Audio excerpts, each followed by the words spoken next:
Generational talent is different. Who are generationally talented quarterbacks to you? I mean, present day or college kids? If you go present like in day, the NFL? In the NFL, who's a Lamar. He ain't Lamar. I'm not saying he's Lamar. But it's the other thing, though. The people you're comparing him to, right? Like, let's just talk about the people you're comparing him to. You know what Lamar Jackson had by this point in college? A Heisman. But Lamar played a lot more. He had stopped. Because he was that good. RC, Lamar's first start, he went 9 of 20 with a pick. This is third start. Stop saying it's against his a real opponent. It's his third. Against a real opponent. And also, too. Okay, it's so we his can go third year in college. But he hasn't played bowling. Because you know why? Because if you're Trevor Lawrence and you're a transcendent generational quarterback talent, Kelly Bryant can be the incumbent starter. Shedeur Sanders is being set up to fail narrative. Who do you want to start the game? It's preseason week 1. First option, Joe Flacco. He's played for like 20 years. He's not going to start preseason week 1. The next 2 options would be a Kenny Pickett or a Dylan Gabriel. Both are dealing with hamstring injuries. Neither has practiced a ton recently. If they've done anything, I believe it's been 7-on-7. Who do you want to start the game? The next 2 options are Shedeur and Snoop Huntley. Shedeur's been there. Ryan Clark just went off on Dan Orlovsky, and it was absolute chaos in that ESPN studio. This wasn't a debate. It was a full-on demolition. Dan tried to get slick and throw shade at Shedeur Sanders before the Lions even stepped on the field, and Ryan Clark was not having it. What followed wasn't commentary, it was a roast, a reality check, and a football explosion all packed into one wild moment. Grab your popcorn. This isn't pre-game talk. This is sports TV history in real time. Legendary doesn't even begin to describe it. The studio air felt electric, like someone just dropped a live wire on the set. And hey, if you're feeling this chaos, hit that subscribe button. The ESPN crew might need therapy after this one. Ryan Clark didn't walk into that segment. He stormed in like a man on a mission. He didn't just argue. He unleashed a nuclear take aimed right at Dan Orlovsky, the so-called quarterback expert whose entire catalog of bold predictions just got turned into ashes on national TV. It all started with what sounded like an innocent topic: Arch Manning. My analysis on Shedeur Sanders for the people that messaged me Uncle Tom or commented fool, I do want to say something to you sincerely from the bottom of my heart, and that's kiss my I'm not going to holler sabotage and racism when I don't truly believe something is sabotage and racism. I did have a problem with the way Shedeur Sanders was covered in the pre-draft process. The anonymous reports demeaning a young man's character who had never done anything wrong away from the field, had never shown anything but leadership. Generational talent, right? Sounds harmless until it wasn't. What was supposed to be a calm, polite debate turned into a live broadcast brawl. Dan Orlovsky, bless him, jumped headfirst onto the Arch Manning hype train like a kid spotting free candy. He's the next big thing, a generational talent, the future of football, he shouted, glowing with excitement. Meanwhile, Ryan Clark sat there cool as ice, probably thinking, you're really about to do it. You're about to cross the line. And oh, he did. That's when Clark snapped the trap shut. He exposed the whole broken system that lets average ex-quarterbacks decide who's elite and who's overrated. Dan started rattling off random stats. 6'4", 225 pounds, runs 21 miles per hour on GPS, like he was reading off a cereal box. Then Ryan Clark calmly cut him off and dropped a truth bomb so heavy it could be heard across every locker room in America. You don't need a speedometer on a quarterback to know if he can dominate the field. Ryan Clark's words cut through the air like a whistle in the fourth quarter. Arch Manning, sprinting for a few yards, isn't the same as Lamar Jackson turning defenders into pretzels. And everyone knew it the second he said it. You could practically see Dan Orlovsky's soul leave his body in that instant. Man looked like he just watched his football credibility evaporate live on TV. The brilliance of Clark's comeback wasn't just the stats. Things got real heated in the ESPN studios as Ryan Clark completely destroyed Dan Orlovsky over his Arch Manning generational take. Now, we've seen Dan Orlovsky's bad take on Shedeur Sanders, and Ryan Clark has had enough. Well, well, guys, man, I'm here to tell you, man, it seems like Ryan Clark has had enough of Dan Orlovsky's bad takes when it comes to these quarterbacks. Now, we all seen and we've all heard Dan Orlovsky's take on Shedeur Sanders. We also seen him compare Dylan Gabriel to Shedeur Sanders. It was the principle. He exposed something every fan already suspects deep down. Mediocre quarterbacks love mediocrity. It's like a club. They see themselves in average performances, mistake potential for greatness, and defend hype like it's their personal legacy. That's Dan Orlovsky in a nutshell. A man who spent years pretending to be the bouncer at the door of greatness while propping up untested prospects and side-eyeing the real deal. Clark didn't just push back, he swung a sledgehammer straight through the gate of Orlovsky's logic. And let's be real, Arch Manning wasn't even the real target here. He was just the bait dangling on the hook. Moves slowly, kind of trying to see what's going on, and then that creates that sack fumble. So a lot of the stuff that we just saw in college is a big deal. This ball gets snapped at the 48-yard line. Mm-hmm. Defense has won the rep. Play is dead. Throw the ball away. Yep. It's first down. But instead we run, and it's a 2.5, 3-yard loss. So instead of being 2nd and 10, we're 2nd and 13. We're dead. Again, here's the opportunity to throw the juke route. Hold, scramble. So some of those things that I was and others were concerned about on the college tape showed itself again. This is not the end of the world, though. This is part of his development in becoming a potential starting. The real name sitting in the shadows of that conversation, Shedeur Sanders. The quarterback who's been grinding at every level, carrying entire programs on his back, and still getting shrugged off by analysts who wouldn't recognize elite talent if it threw a perfect spiral right past their faces. Clark didn't even have to say Shedeur's name. By tearing down Orlovsky's weak logic, he made it crystal clear why guys like Shedeur keep getting underrated while some 3-star wonders get crowned as generational before they've even played a full season. Analytics and hype getting crushed by pure logic and real football experience. It's almost cartoon-level comedy. Watching Dan Orlovsky argue stats against Ryan Clark was like watching a guy build a sandcastle right before a tsunami. And that tsunami's name was Ryan Clark. He came through with receipts, and they were absolutely devastating. Clark didn't just talk, he brought names that carried weight. Trevor Lawrence, Caleb Williams, Lamar Jackson. These aren't hype products, they're forces of nature. Quarterbacks who walk into programs and flip entire systems on day one. They don't sit around waiting to turn or collect likes on Instagram, they dominate. They transform teams, silence doubters, and rewrite expectations before halftime. And right there with them, Shedeur Sanders. The guy who walked into Jackson State, then Colorado, and flipped both programs upside down with swagger and precision. Yet somehow, he's still getting brushed off by analysts pretending not to notice the obvious. It's absurd, it's insulting, and honestly, it's hilarious watching Orlovsky squirm while Clark dismantles every excuse he tries to hide behind. That's when the sarcasm hit critical mass. Orlovsky tried to pivot, tossing out NIL money like it was some genius explanation.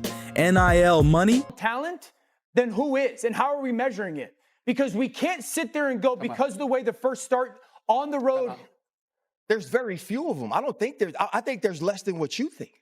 I think John Elway was a generational talent. I think Patrick Mahomes is a generational talent. I don't think Tom Brady, I don't think Drew Brees, I don't think Peyton Manning are generational talents. I think Andrew Luck ended up being a generational talent. I don't think there's a ton of them out there. But so then what? Then how does one, in your eyes, be a generational talent? Because there's not a lot of difference. Really? As if cash is the reason a quarterback can't take over a game. Clark didn't even blink. He looked him dead in the eye and dropped another truth bomb. Generational talent doesn't wait for contracts. It doesn't negotiate with mediocrity. It just rises, forces change, and makes the world pay attention whether people like it or not. And that's exactly what Shedeur Sanders has done. He's forced coaches to adjust entire playbooks just to keep up. He's elevated programs overnight and made fans care about teams that were invisible just a season ago. Meanwhile, Orlovsky's still clutching that tiny vest, calculating speed metrics like they mean something while Shedeur's rewriting highlight reels every Saturday. The beauty of the whole moment? Clark wasn't just defending Shedeur, he was exposing the entire flawed system that's been running sports media for years. Analysts like Orlovsky build narratives on family names, social buzz, and personal bias. They confuse potential with proven greatness, handing out praise to untested prospects while tearing down players who actually deliver every week. And the way Clark handled it, smooth, confident, surgical, was a masterclass in televised reality check. He didn't have to raise his voice. His words did the heavy lifting. You can almost see it. Orlovsky scrambling, trying to backtrack, throwing in fact, RC, I thought you described it very well in our meeting this morning, what it is they are and aren't doing. Yeah, what it is that they're doing is they're treating Shedeur Sanders like a fifth-round pick. Right? We're not covering every fifth-round pick in the NFL hoping that he gets an opportunity to be the starter on day one. We felt like, oh my goodness, they got a diamond in the rough. Shedeur Sanders fell to the fifth round. They felt like they evaluated him there, and that's where they picked him. And they're different eras, competition levels, NIL deals, anything to stop the bleeding. But it's too late. The narrative is collapsing in real time, and the audience can feel it. His credibility is melting faster than a snowflake in the sun, and the comedy just keeps rolling. Clark isn't just tossing stats around. He's dissecting logic with surgical precision. If Arch Manning is generational after just 3 career starts, then what does that say about how we evaluate quarterbacks who've actually proved it on the field? Because Shedeur Sanders doesn't need hype clips to show greatness. The receipts are all there.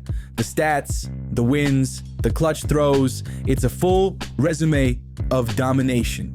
Every program Shedeur touches levels up instantly, but the media machine, it keeps pretending not to see it, hyping the hype and ignoring the reality staring them in the face. The irony is delicious. Dan Orlovsky, the man paid to evaluate quarterbacks, is getting a masterclass on real talent live on national TV, and he's still trying to explain potential to an audience that's already seen enough. Clark's takedown wasn't just savage, it was strategic. He didn't just roast one analyst, he dismantled a mindset. The same tired logic that overrates the familiar and downplays the exceptional. Orlovsky gets. He keeps on bigging up Arch Manning to make Arch Manning one of the greatest quarterbacks he's seen in college history. Now, there's a long list of quarterbacks that we can talk about in college that was great. But the thing about it is Dan Orlovsky's takes on these quarterbacks, because Dan Orlovsky was a quarterback himself. And like I stated to you guys, man, Dan Orlovsky likes mediocrity. He likes mediocre players because he was a mediocre quarterback himself. And Dan Orlovsky's takes on these quarterbacks is downright asinine. And Ryan Clark wastes no time in destroying everything that he has to say about. Every line from Clark felt like a hammer swing, cracking the shield of bias that's been protecting mediocre narratives for years. The crowd at home could see it. Orlovsky was cornered, the truth was out, and the control was gone. This wasn't just about Shedeur Sanders. It was bigger than one player or one debate. It was about an entire sports media system built on convenience instead of honesty. Players like Shedeur have to fight uphill every day because it's easier for analysts to recycle old storylines than to give credit where it's earned. And Clark, he tore that curtain down. He showed the world how biased coverage keeps recycling the same names, same families, same expectations, while ignoring those who actually perform. And the beauty of it all, he didn't even have to put Shedeur's name front and center. Just by exposing Orlovsky's logic, he exposed the entire double standard that's been running unchecked for years. Then came the final act, the desperate attempt to save face. Orlovsky, clinging to his little vest, started talking about measurables again. GPS speed, physical traits, anything to steer the conversation away from the truth. You can't measure heart, poise, or the ability to change an entire program with a speedometer. And Ryan Clark made sure everyone knew it. You can track a sprint, sure, but you can't clock greatness. And calling someone generational after 3 career starts while ignoring a player who's been consistently dominant, that's not analysis. That's comedy. That little vest jab Clark threw, it wasn't just funny, it was devastating. It exposed the ridiculous way analytics and hype have been used to overshadow real football production. Because greatness doesn't negotiate. It doesn't need hype to validate it. And Shedeur Sanders is living proof of that. He walks into struggling programs, flips the script, earns the respect of veterans, and makes pressure look routine. He's turned doubt into highlight reels, and yet somehow he's still undervalued by the same media that can't stop preaching about potential. It's hilarious and frustrating at the same time. Then came the knockout punch. Can you define to me what that means? Well, generational talent would be that you have physical attributes that are rare and unique. When did 6'4", 225 pounds, 4'5", 4'6" in the 40? None of those things. 100%. He's 100% 6'4", 220 plus pounds, and is like 4'5", 4'6" in the 40. Got clocked at 21 miles an hour on GPS. When did that not become at the quarterback spot generational physical ability, let alone elite, rare bloodlines when it comes to the quarterback position? The moment Clark pointed out the core contradiction of the whole debate. How can you call someone generational after 3 starts? Generational talent doesn't wait to be discovered. It announces itself. It forces change, demands attention, and leaves a mark that can't be denied. Caleb Williams did it. Trevor Lawrence did it. Lamar Jackson did it. And yes, Shedeur Sanders has done it too. But Orlovsky, he's still out here measuring speed and missing the forest for the trees. The irony couldn't be scripted better. The comedy is top tier. And for real fans who actually understand the game, the frustration is off the charts. Because this moment wasn't just about Arch Manning or Shedeur Sanders or even Dan Orlovsky. It was about tearing down an entire broken system. Analysts like Orlovsky are supposed to bring clarity, insight, and truth to the table. Instead, too often, they recycle lazy narratives, hype up the unproven, and downplay the ones who actually deliver. And in one segment, one flawless verbal takedown, Ryan Clark dismantled that whole setup like it was built on wet cardboard. Ryan Clark didn't need to exaggerate or stretch the truth. His words were razor sharp, and reality did the rest. Meanwhile, Dan Orlovsky got a front row lesson in just how flimsy his so-called analysis really was. Watching it unfold felt like a masterclass in sports media accountability and pure comedy. Orlovsky stammering, trying to salvage his argument with numbers and hype, while Clark calmly tore through each one like it was made of tissue paper. It was beautiful chaos. It was like watching a slow-motion train wreck. If the train was packed with bad quarterback takes and someone was lobbing truth grenades at every car, you wanted to look away, but you couldn't. The meltdown was too captivating, too raw, too real. By the time Clark was done, Orlovsky's credibility was in ruins, and everyone watching knew it. Fans, analysts, the internet, all of them. Because here's the truth. If you're relying on Dan Orlovsky to tell you who's elite and who's not, you might as well flip a coin. Real talent doesn't need hype to shine. Real talent produces. Real talent forces recognition. And Shedeur Sanders is living proof of that. He's the walking definition of earned respect. He's flipped programs, made clutch plays, carried pressure like it was built for him. And still, the media keeps finding ways to underrate him. That's why this moment will go down as one of the most iconic in sports media lore. Clark didn't just check an analyst, he held a mirror up to the entire system. And that reflection was brutal, hilarious, and oh so satisfying. So next time you hear an analyst hyping up a 3-star future superstar while brushing off someone who's consistently elite, remember this moment. Remember the chaos. Remember the little vest. Remember Ryan Clark calmly, methodically, and absolutely dismantling a man who thought he knew what he was talking about. Because when it comes down to it, the tape doesn't lie.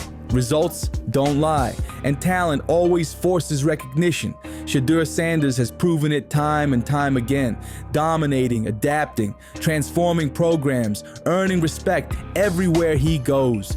Yet he still faces the same tired narratives, while analysts like Orlovsky keep inflating mediocrity into myth.